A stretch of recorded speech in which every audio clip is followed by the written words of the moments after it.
Bonjour, je suis Frédéric Bézier, directeur général France et Luxembourg pour le groupe Hays, le leader mondial du recrutement spécialisé. Je vous souhaite la bienvenue sur Talent in Progress, le podcast qui vous transporte dans le monde du travail d'aujourd'hui, de demain et d'après-demain.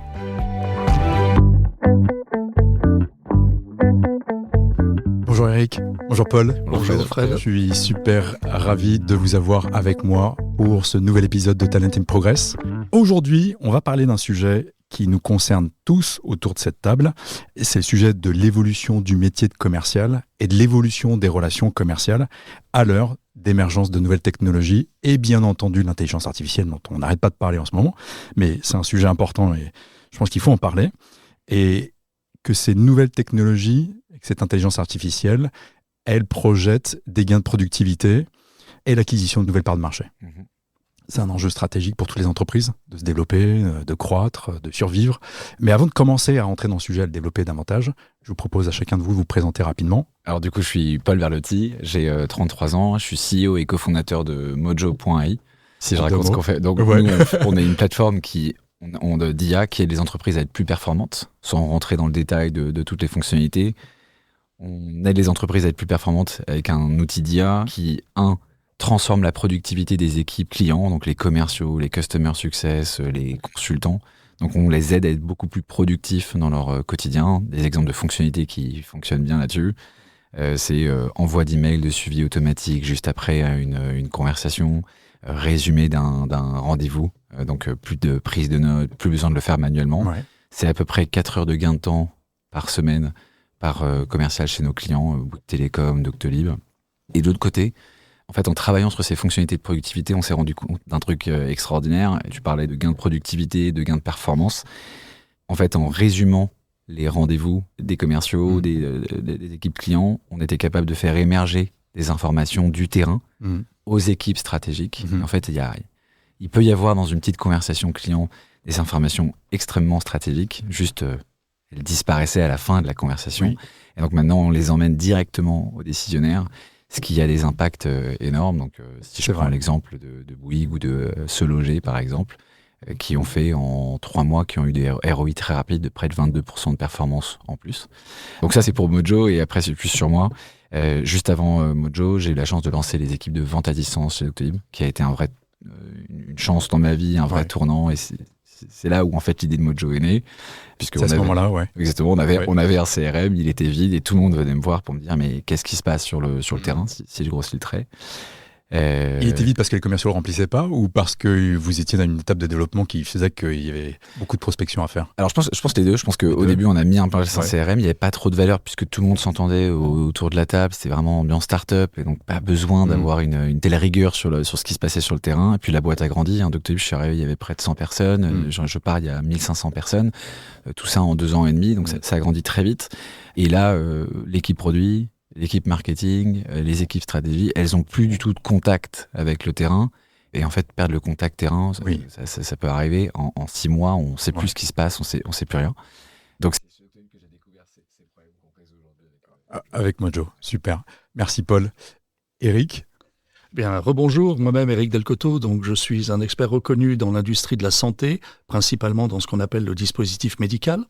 J'ai une carrière de plus de 40 années dans ce domaine d'activité au sein de groupes internationaux, comme principalement 3M, Mölnlycke Healthcare et également donc KCI Médical. Aujourd'hui, donc, je dirige la filiale France-Europe du Sud d'un groupe britannique comme vous d'ailleurs, donc spécialisé et reconnu qui s'appelle Owen Mumford dans la production de dispositifs permettant d'injecter du médicament.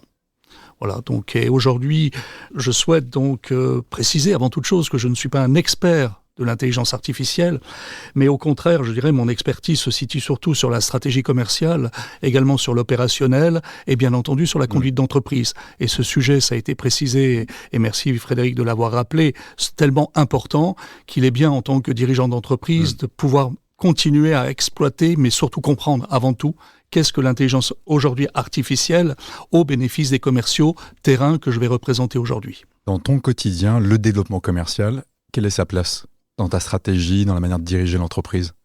J'aurais tendance à dire comme toute entreprise, il est clé, puisque pour moi, j'ai toujours considéré que le commercial reste l'ambassadeur de l'entreprise. Donc il faut pouvoir l'alimenter, le former, lui apporter les outils également qui vont lui permettre de rester performant et efficient. Car si lui est heureux, l'entreprise le sera également. Et quel que soit, donc que ce soit un vendeur, on va dire, terrain, comme je l'ai précisé, ou tout l'accompagnement siège des services partagés, ça reste pour moi le sang de l'entreprise, le rôle du commercial. Et d'ailleurs, pour être très clair sur cette émission, sur ce podcast, c'est moi qui t'ai invité pour que tu puisses participer à ce podcast et être avec nous aujourd'hui. Et merci d'avoir répondu présent. Par contre, c'est toi qui as eu l'idée du sujet.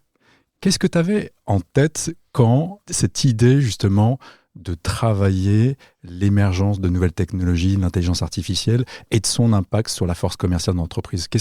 D'où vient cette idée ? L'idée, elle n'est pas simple. Elle est plutôt de se dire, je reviens dans le rôle du dirigeant d'entreprise, j'ai toujours conduit toute ma carrière pour préparer le coup d'après. Et le coup d'après, c'est quoi ? C'est de se dire, aujourd'hui, nous sommes dans un mouvement qui est réel. On voit l'accélération, je dirais, de l'intelligence artificielle sous différentes formes.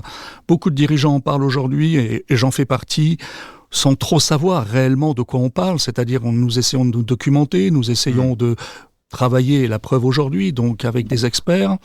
Nous avons aussi des groupes de recherche qui permettent aussi de travailler avec nous, mais qui aujourd'hui vraiment, et je me mets à l'intérieur, a pu réellement mettre en place déjà une stratégie claire et à moyen terme sur la place de l'intelligence artificielle pour les équipes commerciales. Donc pourquoi ma motivation, bien elle est là, c'est d'anticiper et d'apporter les moyens aux équipes commerciales de rester performantes et de ne pas être derrière le marché. Merci pour ça. Paul, j'ai une question pour toi. Est-ce que justement, dans les gens qui se tournent vers Mojo pour adopter votre technologie, qui est donc une technologie d'intelligence artificielle, tu as le sentiment que tu fais partie d'une réflexion amont de l'implémentation de l'IA, ou est-ce que souvent vous arrivez en bout de chaîne et déjà il y a toute une réflexion, ou est-ce que c'est concomitant, tu vois ? Je pense que ça dépend des industries. Donc des entreprises super tech, innovantes, quelque part il n'y a même pas eu le temps d'avoir cette stratégie, c'est inné dans la boîte qu'en fait on met de l'IA dans les process et on sait de quoi on parle quand on parle d'IA, on a déjà des cas d'usage assez concrets. Je dirais les industries où il y a déjà une structure commerciale un peu réfléchie, 90% du marché, ça reste hyper artisanal. Bien sûr. Ce que tu décrivais. Traditionnel. Exactement, hyper traditionnel. C'est le commercial qui a son carnet de contacts, ça fait 20 ans qu'il fait ça et ça fonctionne. Donc les entreprises qui commencent à avoir une stratégie IA, donc on est un des outils qui permet de leur activer leur stratégie IA, je dirais que ce sont les boîtes qui ont déjà une structure commerciale, ils ont un CRM, ils veulent aller plus loin et se disent comment on pourrait faire pour transformer. Il y a l'intelligence artificielle qui est partie, dont tout le monde parle, et se dire comment nous on peut bénéficier dans cette réflexion stratégique d'implémenter, d'adopter l'intelligence artificielle pour développer nos parts de marché ou la productivité. Et hyper aidé par les outils énormes du marché, Microsoft, c'est ça. Par exemple, qui en fait, quelque part, évangélise assez bien le marché en disant vous utilisez tous Microsoft Teams. Regardez à droite, maintenant, il y a un résumé. Tout à fait. Ça, c'est de l'IA. Il y a un transcript, c'est résumé, vous le mettez dans Copilot, et paf, et ChatGPT a fait un super travail aussi là-dessus. Mais ça, c'est comment évangéliser des premiers cas d'usage. Et je pense que c'est ce qui manque aux entreprises, c'est vraiment de quoi on parle concrètement. 2-3 cas d'usage, s'il vous plaît. Et j'ajouterai un point également, parce que je suis complètement en phase avec ce qui vient d'être dit, c'est qu'on a tendance peut-être à sous-estimer également l'évolution auprès de nos propres clients de l'utilisation de l'intelligence artificielle. Et clairement, c'est un dossier qu'il faut ouvrir aussi pour, on pourra en reparler plus tard si nécessaire, mais intégrer également nos clients stratégiques dans cette réflexion pour conduire ensemble, je dirais, ce développement et pas simplement le faire de notre côté en pensant qu'on va être très bon. Parce que clairement, aujourd'hui, le marché va très très vite, on le voit et vous êtes tous alertés par, on parlait de Doctolib également, mais également dans la médecine 4.0 aujourd'hui, qui va très très vite. On fait du diagnostic grâce à l'intelligence artificielle et d'autres techniques, et on ne peut pas ne pas prendre en compte ces évolutions au travers de la stratégie, comme je le disais au départ, donc au sein de nos entreprises. Comment, d'après vous, aujourd'hui, ces technologies, même si on sait que l'adoption, elle est lente, quand même, parce que la tech, elle est dispo, en fait, et elle est multiforme. Elle touche les transcripts, les traductions, la prise de notes, le coding, et ainsi de suite. Elle touche aussi le e-marketing. On parle de prospection, mais il y a toutes les stratégies d'e-marketing, des SOE et ainsi de suite, des SOA qui existent et qui permettent de faire du lead generation. Okay, et là, c'est possible de le faire sur des réseaux sociaux, LinkedIn notamment, mais en dehors même des réseaux, sur des portefeuilles clients existants, des portefeuilles de prospects. Aujourd'hui, il y a plein de manières de pouvoir embrasser cette nouvelle technologie avec ou sans IA pour pouvoir faire du business. Mais en même temps, l'adoption, parce qu'il y a des effets de changement, il y a de l'inertie dans le changement, comme dans tout processus de changement, les entreprises continuent à développer leur part de marché et à vendre comme elle le faisait avant. Pourquoi l'adoption, elle est lente alors que l'offre en tech, elle est disponible? Eric, pourquoi elle est lente? Elle est lente déjà parce que quand on parle d'IA, on regarde la partie aval de l'IA. Ce que très souvent on sous-estime, c'est la partie amont. C'est-à-dire tout ce qui va être gestion de base de données, entretien de base de données, qualification des bases de données, et ça c'est un travail colossal à faire, mais surtout avec des compétences qui n'existent pas nécessairement au sein des entreprises aujourd'hui, tout du moins dans le milieu dans lequel j'évolue. Ensuite, comme toute stratégie, il y a un coût qui est associé. Il y a la notion de temps, il y a la notion de coût économique. Oui. Donc si ce n'est pas intégré dans une stratégie claire de l'entreprise qui se dit on doit se donner les moyens pour transformer notre entreprise sur les 3 ans à venir et à y mettre les moyens financiers, et il faut le voir comme un investissement et pas un coût, c'est très compliqué de le faire. Sinon, on va butiner un peu en allant chercher un outil. On parlait de copilote, par exemple, pour Teams. Oui, c'est bien, mais so what à la fin, si ce n'est pas suffisamment et intelligemment orchestré. Donc, je pense que l'un des freins, il est surtout là. On sait que les compétences ont un coût pour les intégrer à l'entreprise, mais il y a des moyens de le faire, bien entendu. Ensuite, on pourrait parler également de la conduite du changement auprès des commerciaux, qui eux, ça a été dit précédemment, ont l'habitude, on va dire 20 ans pour donner un chiffre, de travailler d'une manière un peu plus traditionnelle, même avec l'arrivée des CRM depuis fin des années 90, mais on reste quand même sur un travail traditionnel. Pour moi, cela n'est pas un frein. Le tout, c'est de pouvoir bien le communiquer et de les intégrer ou de les mettre à bord dès le début des projets. Donc, je ne le vois pas du tout comme un frein. Je le vois plus, le frein reste dans ce que j'ai exprimé jusqu'à présent. Ouais. Et je pense que tu as raison. En tout cas, nous, toutes les entreprises auxquelles on parle, elles nous parlent d'IA en permanence. Et je vois bien que dans leur stratégie commerciale, les commerciaux qu'on recrute pour les entreprises, le sujet de l'adoption est difficile parce que au niveau stratégique et direction, c'est pas pensé, en fait. C'est là, mais on n'en fait pas un sujet d'investissement, on n'en fait pas un sujet stratégique en disant, OK, pour développer une part de marché à 5 ans, OK, parce que les plans à 5 ans, ils existent, à 3 ans, à 10 ans, ainsi de suite. On le fait tous, même dans les petites entreprises, la vision du chef d'entreprise, même s'il ne manage que 10 personnes, il se dit comment je vais faire pour survivre. On en parlait de survie d'entreprise. Et c'est clé pour une entreprise complètement. Et une organisation. On sait que c'est disponible, on le voit, c'est l'un du temps, tout le monde en parle, on en parle ici. Mais passer à l'acte, c'est d'abord un sujet cérébral. C'est d'abord de se dire, ouais, OK, je vais m'asseoir, je vais me poser avec mes équipes. Quels sont les sujets qui sont disponibles que je connais? Il y a aussi l'immensité d'offres que je ne connais pas. Donc, c'est un travail de benchmark, de dire qu'est-ce qui existe. Et l'offre évolue tous les jours. Et elle est exactement. Il ne faut pas l'oublier. Il y a des nouveaux acteurs tous les jours. Et c'est ça qui est incroyable. Et quelle que soit la taille. Quelle que soit la taille. Quelle que soit la taille. Aussi, je suis mentor pour des startups qui émergent. Les idées, elles fusent. Alors, parfois, c'est des copier-coller d'acteurs existants. Bien évidemment, OK, ça existe dans tous les secteurs d'activité. Et puis, il y a ceux qui ont envie de changer la donne, de trouver un angle différent, et ainsi de suite. Et donc, ce que je dis, le premier sujet, je pense qu'un des messages forts qu'on pourrait envoyer, et c'est un message que je me donne à moi dans mon quotidien, et que Paul, toi et moi, on a discuté, parce qu'on a adopté Mojo, c'est de se poser et de réfléchir à ces stratégies commerciales comme une priorité stratégique, et d'abord de se dire de quoi on a besoin, qu'est-ce qui existe et comment ça pourrait transformer ce qu'on a envie de faire dans la fête de pérenniser notre entreprise. Tout à fait. Cette remarque m'entraîne vers un champ qui est de dire, OK, nous sommes là pour parler de l'intelligence artificielle, mais je pense qu'il faut arriver à coupler aujourd'hui l'intelligence artificielle avec l'intelligence économique. C'est de se dire, être en mesure de mapper réellement, parce qu'on a vu, on vient d'en parler, la rapidité, je dirais, de la mise en place journalière de nouveaux outils. Mais qu'est-ce que cela veut dire pour permettre de mieux piloter au sein de son entreprise? Car en alliant les deux, IA, IE, je suis convaincu qu'on va gagner beaucoup de temps. Mais comme tu l'as dit, ça demande une spécialisation au sein de l'entreprise. Absolument. Mais c'est je pense, incontournable. Est-ce que un conseil que nous on peut donner, c'est fixer un objectif? Je pense que le point fort, c'est que 2025, ça va être une année assez compliquée, je pense, en termes de business. C'est pas que je suis pessimiste, je pense que c'est juste que... non, mais c'est plus compliqué qu'avant, on va dire. Voilà, c'est plus compliqué qu'avant, paraît-il. Et si on veut être optimiste, il faut se trouver des moyens. Justement, faut pas être naïf en se disant... je dis ça parce que quand je dis que 2025 est compliqué, on me dit t'es hyper pessimiste, faut être optimiste dans la vie. Mais oui, je suis optimiste. Mais je crois que la complication, c'est aussi un élan d'optimisme, c'est de regarder un peu la réalité en face. Je suis d'accord. Se dire... Et puis si elle n'est pas compliquée quand c'est trompé dans la prédiction, parce que il y a personne d'entre nous qui peut faire des prédictions réelles, eh ben tant mieux. Absolument. Donc je pense que 2025 pose un cadre.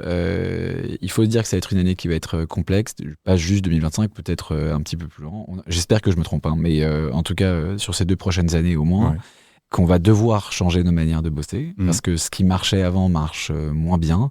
Il va falloir qu'on soit plus productif avec les moyens qu'on a. Et donc ça, c'est le cadre parfait pour moi, pour se dire... qu'est-ce qu'on peut mettre en place avec l'IA? Et pour rejoindre, alors j'aime bien l'idée de IE-IA, il faut qu'on gagne cette année, fixer des objectifs clairs, allez, 20% de productivité. Et il faut que nos commerciaux fassent 10% de revenus en plus, sans que ils changent leur vie, mais grâce à l'IA. Et qu'il y ait une personne dans la boîte, c'est soit son rôle. Qui drive ce sujet.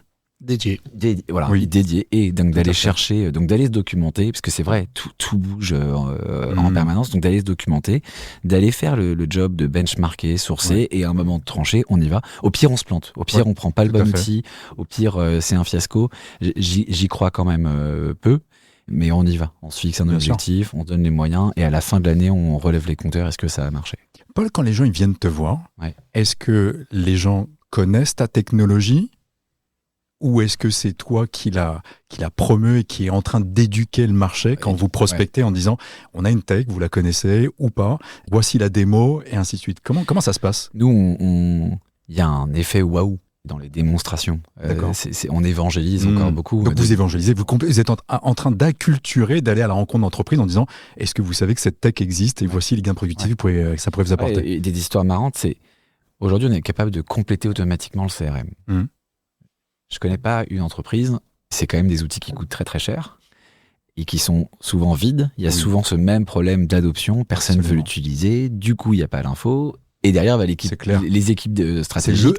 Je veux dire, c'est même un des premiers problèmes clés du CRM et du comportement commercial. Et le commercial te dit toujours, mais c'est chiant, j'ai pas le temps, il faut que je code. Moi j'ai passé les 25 dernières années de ma vie à devoir dire aux gens, code, sinon...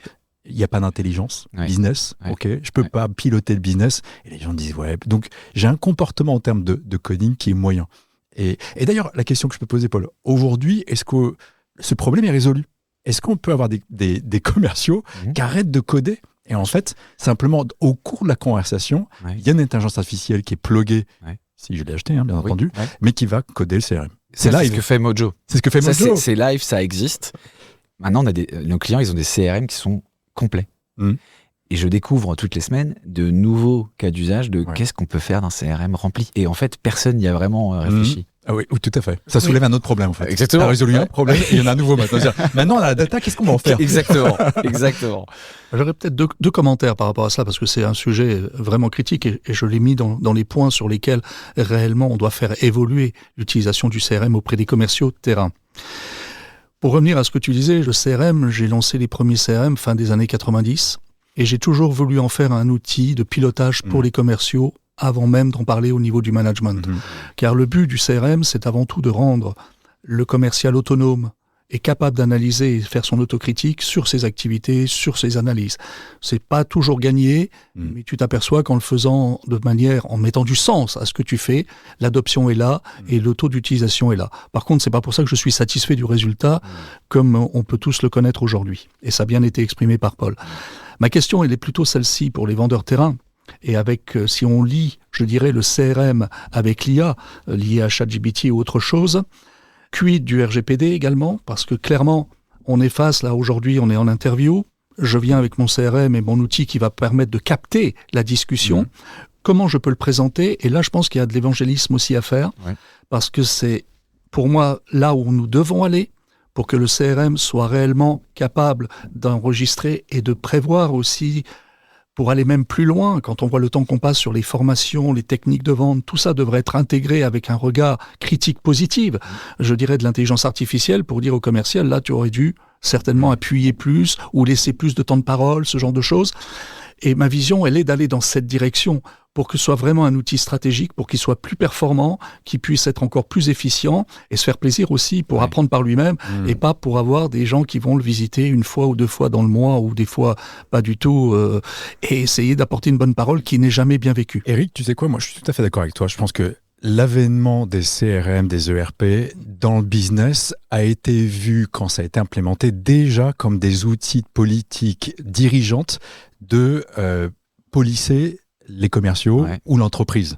Et donc c'est l'œil de Moscou, on dit du coup il va falloir que maintenant je rende compte à un CRM et donc pas comme un outil de pilotage et de regarder d'intelligence business. Mais c'est une très bonne remarque, Frédéric, et je voudrais illustrer un exemple par rapport à cela, car lorsque tu es patron de filiale, tu vas le gérer comme tu as envie de le gérer avec tes valeurs.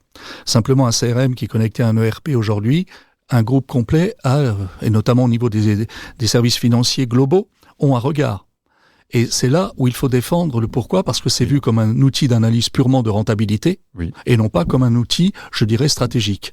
Et le danger est tout à fait là, d'où le besoin aussi de se donner quelques garants pour éviter d'aller dans cette direction. Ce qui n'est pas toujours simple. C'est clair. Et je pense que l'intelligence artificielle fait encore plus peur. C'est de se dire, j'ai plus aucune sortie de route qui me sera permise parce que je vais être enregistré. Ça va être transcrit, ça va être codé. Donc, mon manager, potentiellement, si je dis une bêtise, il va l'entendre. Et si, à la limite, il y a peut-être un principe de... Je sais pas, nous, on travaille en open space, il y a un floor, il y a 100 commerciaux qui travaillent ensemble, il y a un buzz, une énergie incroyable, mais aussi les gens s'écoutent. Donc, il y a le fait de ses pieds, se dire, tiens, lui, il a quand même dit une grosse bêtise. Potentiellement, la peur que quelqu'un de pas très bien intentionné, voir son manager en disant, lui, il dit quand même beaucoup de bêtises. Ok, tiens, on va écouter ses appels. Ok, qu'est-ce qu'on en a fait, qu'est-ce qui se passe, et ainsi de suite. Et donc, je crois que la peur qui était de l'intégration du CRM, elle se déplace maintenant sur l'intelligence artificielle. Est-ce que cette peur, elle est fondée ? Est-ce qu'on doit avoir peur qu'il y ait une intelligence, dans le cadre du développement commercial, il y ait une intelligence artificielle qui nous écoute, qui nous épie, et potentiellement que les managers vont l'instrumentaliser comme un outil de flicage ? Si c'est le cas, ça tombe bien parce qu'il faut changer de boîte. C'est ce que j'allais répondre également. Pour reprendre d'ailleurs un des sujets sur les entreprises plus traditionnelles, qui sont moins data-driven, qui ont moins la suite d'outils, et donc qui prennent le dernier outil mis en place, c'est Microsoft Outlook. Ce paysage-là, nous, pour les adresser, en une phrase, c'est il faut leur apporter de la valeur, une valeur très simple et très rapide, sans que ça change quoi que ce soit chez eux. Voilà, le truc, c'est un petit branchement et tout le monde peut utiliser. Ce sujet d'avoir des commerciaux qui utilisent Mojo et qui peuvent se dire du coup maintenant mes conversations sont retranscrites. En effet, on peut y avoir accès, comme sur ChatGPT, ça reprend de la donnée, on y a accès. Moi, c'est ça ma réponse. Si c'est ça dans votre boîte, il faut. C'est quoi, Paul ? J'ai envie de te dire, en fait, ce problème-là, cette peur-là, de toute façon, elle est inhérente au fait de la peur d'être écouté, d'être entouré. L'émergence des open space dans les années 80 en France, c'était la même chose. Dire, j'ai plus mon bureau, du coup, le gars d'à côté, il peut m'écouter, quoi. Mais c'est quoi ce truc ? Il va voir que je fais rien. Il va voir que je ne fais rien. Alors qu'avant, j'étais tranquille dans mon bureau. Donc, en fait, tous ces changements, génèrent du stress. Et Eric, on en parlait tout à l'heure. La conduite du changement, je crois, dans l'adoption des nouvelles technologies, elle est clé. Et le problème souvent dans les entreprises qu'on a, c'est qu'il n'y a pas de gens dont c'est le rôle. Ou alors on est dans une grande boîte, il y a un change chief operator dont c'est le job. Mais il faut avoir les moyens, il faut avoir les ressources. Et souvent, elle n'est pas pensée comme la conduite de l'adoption de nouveaux outils pour transformer la stratégie commerciale de l'entreprise. C'est notre sujet du jour. Eric, pardon. Je voulais simplement commenter en disant que je ne suis pas toujours sûr que ce soit qu'une question de moyens, c'est une question de priorité. Oui. Pourquoi je dis cela ? Parce que quand on doit conduire le changement, il y a assez de talents dans une entreprise pour missionner l'un des talents à aider l'entreprise pendant une période de temps, en addition intelligente bien sûr avec son job, mais qui va conduire le changement. Et ça me paraît très très important. Après, la remarque qui est faite sur l'écoute, par exemple, sur des plateaux, quelle que soit la force, là on est sur de la vente in, je dirais, mais la vente out du commercial qui se retrouve seul 90% de son temps sur le terrain, face à des interlocuteurs divers, face à des besoins divers, face à des objections diverses. Je reste vraiment convaincu que l'intelligence artificielle liée à un CRM et pas nécessairement avec l'enregistrement à la voix, mais avec un enregistrement qui va permettre de restituer le contenu avec les forces, les points de développement et les actions à prévoir, qui existent déjà, si on veut bien les mettre en place, a certainement sa place, mais ça reste, je dirais, dans le giron du commercial. Ouais. Après, oui, on peut aller plus loin en se disant que sur une équipe, on parlait de 100 commerciaux, 50 ou 10, peu importe. L'agrégation de l'ensemble de ces remontées fera que l'intelligence artificielle pourra conseiller, mais au sens intelligent du terme, réellement, de dire à ce commercial, tiens, tu devrais peut-être réfléchir ou poser ce type de questions, car a priori, il y a des retours beaucoup plus positifs. C'est là où nous devons travailler pour amener les commerciaux dans une nouvelle dimension, mais ça prendra du temps, il ne faut pas se leurrer. C'est un très bon point, parce que même si tu as essayé avec le CRM de donner un intérêt pour les commerciaux, on l'entend régulièrement sur le marché, c'est quand même super dur à mettre en place et très honnêtement aujourd'hui 90% des gens qu'on rencontre, les commerciaux, ils n'aiment pas le CRM. 90% gentil. La clé, c'est apporter de la valeur aux commerciaux. Donc si on se dit on met en demain un outil d'IA en place, on peut pas leur raconter que l'outil, la seule valeur, c'est que l'équipe stratégique va pouvoir sortir de l'info et qui vont prendre des meilleures décisions et peut-être qu'un jour, grâce à ces meilleures décisions, tu gagneras mieux ta vie. Non, si tu mets un outil d'IA en place, donc nous, c'est ce que je te racontais au tout début. En premier, c'est la brique de productivité. Et donc, on va changer ton quotidien. 77% aujourd'hui du temps des commerciaux, c'est pas d'être avec le client, c'est du temps admin, c'est des réunions internes, c'est compte rendu, je remplis un champ sur le CRM, je dois revenir parce que je me suis planté. Et ben, c'est diviser ce temps. Et ça, c'est pas un temps qui leur fait plaisir, c'est supprimer ce temps.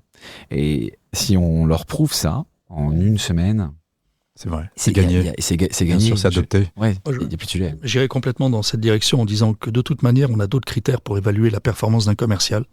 C'est pas simplement par des rapports sur un CRM. On a une palette complète et déjà, la première des choses, c'est le résultat. Oui, bien sûr. Ouais. Partant de là, je dirais, une fois qu'on est dans cette culture du résultat, croissance ou autre, selon les objectifs et les enjeux de l'entreprise, le commercial, la mesure, elle se fait très rapidement, je dirais. Aujourd'hui, Paul, je me tourne vers toi. Toutes les nouvelles technologies et tout ce qui est disponible, tu penses que qu'est-ce que ça change dans le rôle d'un commercial à aujourd'hui, en fait? Je pense que ma réponse change depuis 2 ans. C'est qu'il y a eu depuis 2010 une émergence d'outils au-delà du CRM. Donc le CRM années 80 et ensuite plein d'outils au-dessus du CRM. Plein de couches, en fait. Exactement. Ouais. Plus tu es dans des boîtes digitales, plus il y avait d'outils. Nous, on avait des clients qui avaient une vingtaine d'outils pour les commerciaux. C'était un enfer à gérer. C'est le cas aussi. On a un écosystème de... Voilà, important. Il y a sûrement des boîtes où c'est plus, d'autres où c'est rien. Oui. Il y avait une explosion du nombre d'outils qui étaient capables de faire une tâche précisément. Ça a fait exploser le temps administratif des commerciaux. Les meilleurs commerciaux ne sont pas dans les boîtes dans lesquelles on pense. Moi, j'ai fréquenté des entreprises où il y a des équipes commerciales extrêmement bien structurées. Ça ne veut pas dire qu'il y a les meilleurs commerciaux. Ils sont extrêmement bien aidés. La moyenne est plus haute parce que bien équipés, bien soutenus. Mais les meilleurs commerciaux sont peut-être dans les boîtes justement où ils ont le canal d'adresse, ça fait 20 ans qu'ils font du réseau, ils sont dans le relationnel, ils remplissent rien dans les outils, mais ils sont probablement ici.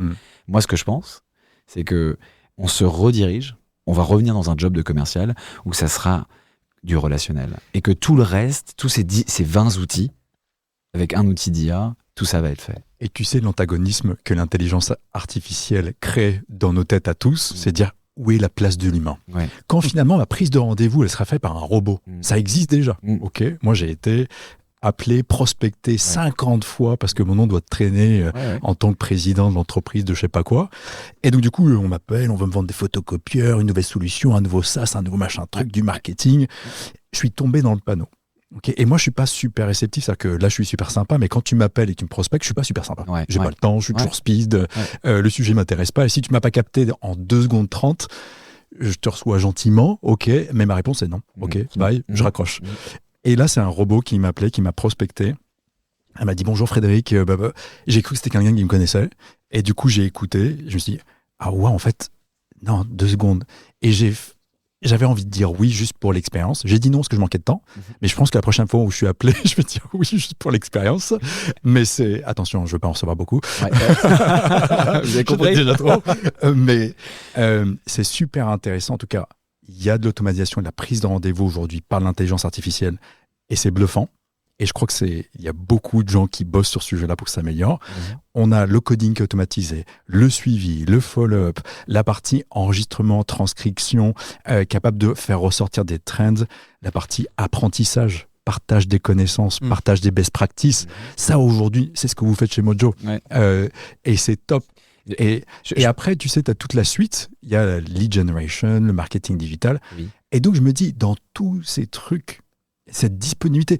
Moi, j'ai commencé mon métier, je commençais avec les pages jaunes, je prospectais ce qu'on disait dans le dur, avec rien en fait. Je devais identifier des décideurs d'entreprise sur la base d'un numéro de téléphone. J'avais un 01, ok, j'étais à Paris, et j'appelais une boîte que je connaissais d'ailleurs souvent pas.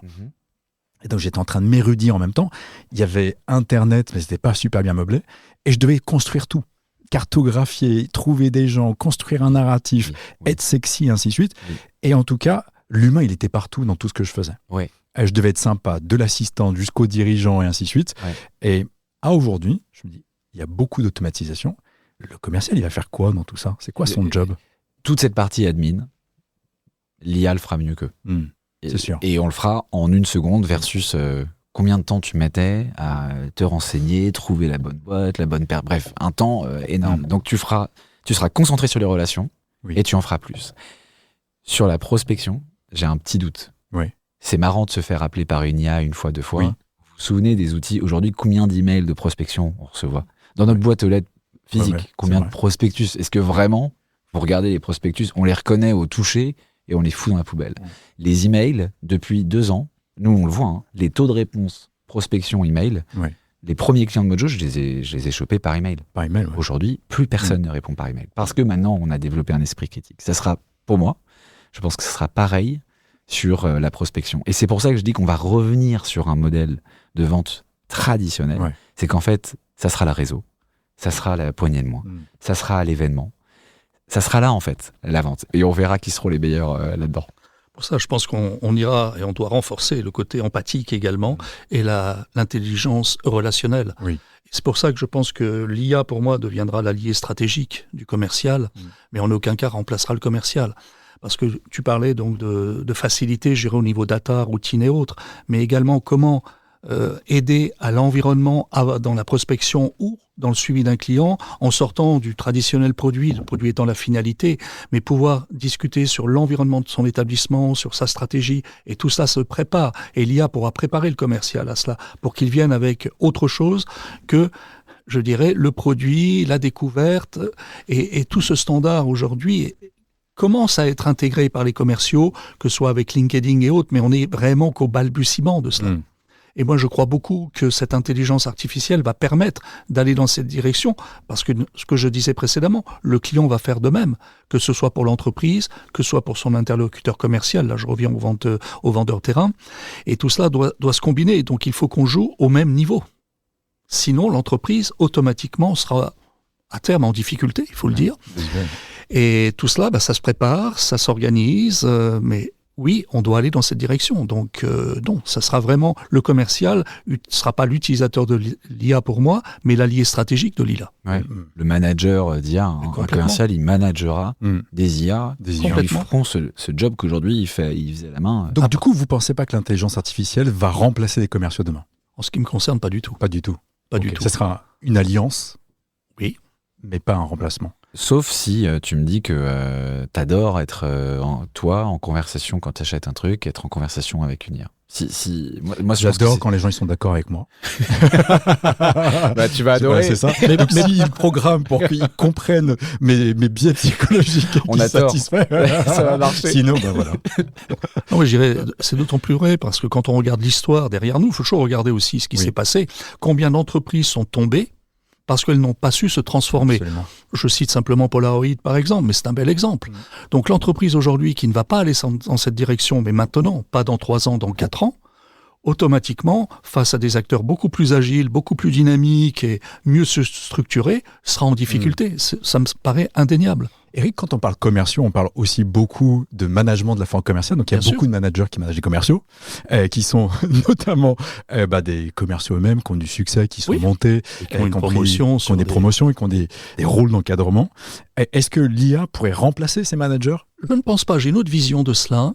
C'est de dire que ces managers, qu'on peut dire middle manager, je dirais entre une direction commerciale et une équipe commerciale, ma stratégie est beaucoup plus axé sur le fait de dire ces postes vont évoluer avec l'IA et ils seront beaucoup plus sur l'ouverture, sur la gestion de grands comptes, sur la capacité à aider le commercial à lui ouvrir des portes. Là, je reviens aux commerciaux terrain, plutôt que d'être en suivi sur les KPI d'un CRM ou sur des remarques par rapport à sa façon de travailler. Donc, je pense pas que ça disparaîtra. Au contraire, il faudra les aider, par contre, les accompagner pour qu'ils aient des responsabilités différentes au sein de l'entreprise. Et on voit bien par rapport à ces discussions qu'elles vont être multiples. J'avais un petit sujet d'inquiétude, c'est justement sur la faculté des entreprises à se transformer. Quand je vois, alors c'est pas l'Eldorado aux US, mais quand même, quand on voit ce qui se passe aux États-Unis, il y a un tissu PME hyper traditionnel, ils savent pas ce que c'est que l'IA, comme en France, il faut pas s'imaginer. Mais je pense qu'aujourd'hui, dans un monde dans lequel on est, où les points de croissance, on voit en fait ce que ça fait en France, gagner 1 point de croissance, que ça peut avoir comme impact. Et c'est marrant parce que les sujets économie, productivité, tout ça était hyper barbant parce qu'on sortait du Covid et on se disait en fait il faut moins bosser dans la vie. Aujourd'hui, ça reprend beaucoup plus de sens. Donc je suis assez positif là-dessus. Je trouve que c'est des bonnes valeurs. Il y a une opportunité devant nous, c'est qu'en France, en Europe, on accélère sur l'adoption de l'IA. Si on n'est pas que des créateurs d'IA, parce que ça sera peut-être aux États-Unis que ça se jouera, on doit être ultra rapide dans l'adoption. Et chaque jour compte. Si demain, on a des grosses entreprises qui passent à l'ère de l'IA, elles verrouillent leur part de marché, elles protègent leur part de marché. Si elles ne le font pas, elles peuvent disparaître. Si elles disparaissent, qui va reprendre ces parts de marché ? Et je ne veux pas me retrouver dans un monde, on parle dans 3 ans, 4 ans, de boîtes US, chinoises ou autres qui prennent des parts de marché à des boîtes françaises. Et en fait, c'est ce qui s'est passé dans l'industrie. Il ne faut pas que ça se passe dans le service, dans la tech, sur ce qu'on a ici. Oui, mais c'est là, Paul, qu'une entreprise comme la tienne a toute raison d'être, je dirais. Et tu parlais d'évangélisme, c'est de se dire comment je pourrais aller plus vite grâce à l'intelligence artificielle pour évangéliser ce marché. C'est énorme, ça. Auprès des PME, ETI. Oui, c'est un très beau point. C'est terrible parce qu'on pourrait parler encore 2 heures ensemble. On est bien là. En plus, on est bien. On est bien, je confirme. Mais je suis désolé de vous dire que il va falloir restreindre au maximum. Mais je pense qu'on a abordé beaucoup de sujets. Si on devait peut-être résumer en disant, c'est quoi là, un conseil ? Et j'essaie de me poser la question en moi-même, et je donnerai mon conseil aussi, en disant, c'est quoi le conseil qu'on pourrait donner aux entreprises qui nous écoutent, ou même aux commerciaux qui nous écoutent, pour qu'ils fassent porter ce message auprès de leur direction, pour adopter plus rapidement et efficacement une nouvelle technologie ou de l'intelligence artificielle pour transformer leur approche commerciale? Je dirais, moi, en synthèse, il est déjà trop tard de ne pas y réfléchir. Oui. Donc, et pour toutes celles qui n'ont pas fait, du coup, il faut vraiment, vraiment aujourd'hui... Bougez-vous, c'est le bougez-vous. Je ne vois pas d'autres alternatives possibles. Bougez-vous, entourez-vous de personnes qui vont vous aider. Qui doit se bouger d'après toi? C'est la direction générale, la présidence, le board, selon la structure de ton entreprise, le chef d'entreprise dans sa PME, à tout niveau. Souvent, il a la tête dans le guidon avec plein de choses à faire. Dans ce cas, tu délègues, tu essaies de trouver, tu trouves des gens aujourd'hui en freelance qui peuvent tout à fait t'accompagner de bonne manière. Tu sais comment moi j'ai connu Mojo? Vas-y. Podcast? Non, même pas. Ah ouais? Je crois pas. Ouais. Mais c'est un de nos directeurs qui vous a repéré. Je crois que vous aviez fait une démo. Vous étiez au début de votre aventure. Au début. Et il a trouvé le sujet super intéressant. Nous, on n'avait pas du tout adopté de technologie similaire à la vôtre. Et on était tradis. Et on reste encore tradis sur beaucoup d'aspects. Et la relation, la rencontre, en fait. Je pense que la rencontre qui a été faite avec vous, c'était de dire, waouh, ces gens-là, ils sont très proches culturellement de nous. C'est une toute petite boîte, non une grosse boîte, mais il y a une connivence culturelle. Et donc, il y a de l'humain qui s'est fait. Il y a une rencontre. La base. Bonne chance à l'IA pour faire ça. Et le sujet m'a été apporté. Et c'est comme ça qu'on a construit en fait le pilote d'abord, qu'on a fait ensemble, ainsi de suite. Et donc un des conseils que j'ai envie de donner de mon côté à des petites entreprises, c'est cette expérience-là. de lancer le sujet en entreprise, qu'on soit 3 dans sa boîte ou qu'on soit 100 000. Le sujet, c'est de dire, on doit adopter l'IA, on doit adopter de nouvelles technologies et on doit créer un canal de communication, tu vois, pour faire remonter cette information et que la direction générale, elle soit à l'écoute, en fait. Parce qu'en fait, souvent, les grandes décisions stratégiques, elles sont pensées en haut et l'écoute terrain, elle peut être faible. Mais c'est parce que c'est typique d'une organisation pyramidale et ainsi de suite. Mais bien entendu. Et voilà, et on est enfermé dans nos sujets, il y a des silos qui se créent, c'est normal. Mais d'ouvrir la communication en disant, on est intéressé, si vous rencontrez des gens, si vous avez de nouvelles technologies, partagez-les nous. Et il faut qu'in fine, il y ait une personne qui presse ce sujet-là parce que du coup, ils vont découvrir rapidement qu'il y a beaucoup d'outils. Il y a beaucoup de plateformes, il existe 100 000 solutions, des grands éditeurs, on parlait de Microsoft tout à l'heure, à des petits acteurs de start-up dont moi je parlais, que je mentor, qui ont déjà des sujets qu'ils ont envie de faire naître. Je pense qu'il faut explorer et il faut trouver le bon fit. Et il faut faire ce travail d'écoute et d'ouvrir les canaux de communication sur ce sujet. Et puisqu'on parle des commerciaux, et pour compléter ce que tu viens de dire, je suis complètement en phase, il serait bien aussi d'utiliser aujourd'hui les canaux de réseaux professionnels comme LinkedIn pour essayer d'enquêter auprès de ces commerciaux justement quelle est leur perception de l'IA aujourd'hui et comment ils le voient. Est-ce que c'est pour eux un frein, une opportunité ou réellement une crainte? Et je dirais que déjà on aurait une base pour aider à cet évangélisme, ensuite pour continuer à se développer. Et il y a des plateformes aujourd'hui qui existent dans l'industrie de la santé, notamment pour les commerciaux, c'est un premier pas, mais vous êtes très bien placé aussi donc pour avoir donc une base. Et je pense qu'on pourrait travailler sur cette base pour montrer aujourd'hui la température du terrain déjà. Oui. Que ce soit des vendeurs, comme je l'ai dit, terrain, ou des vendeurs donc sur plateforme, mais au moins partir avec des bases.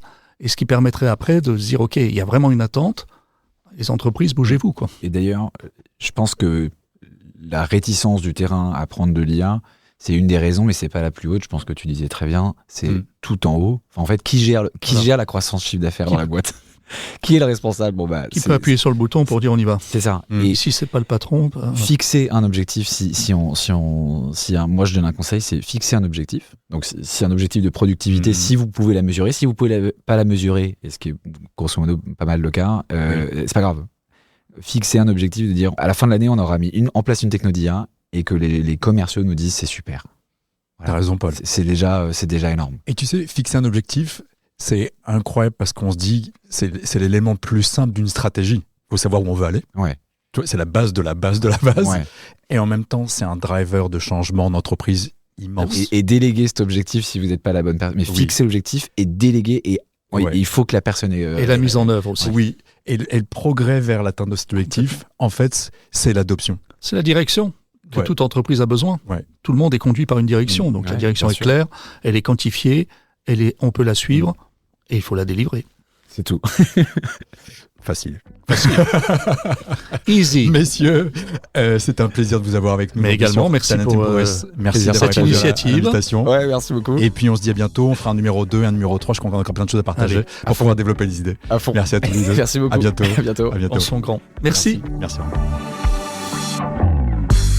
Merci d'avoir été avec nous sur Talent & Progress. Si vous souhaitez retrouver tous les épisodes de notre podcast, rendez-vous sur ace.fr et notre page LinkedIn.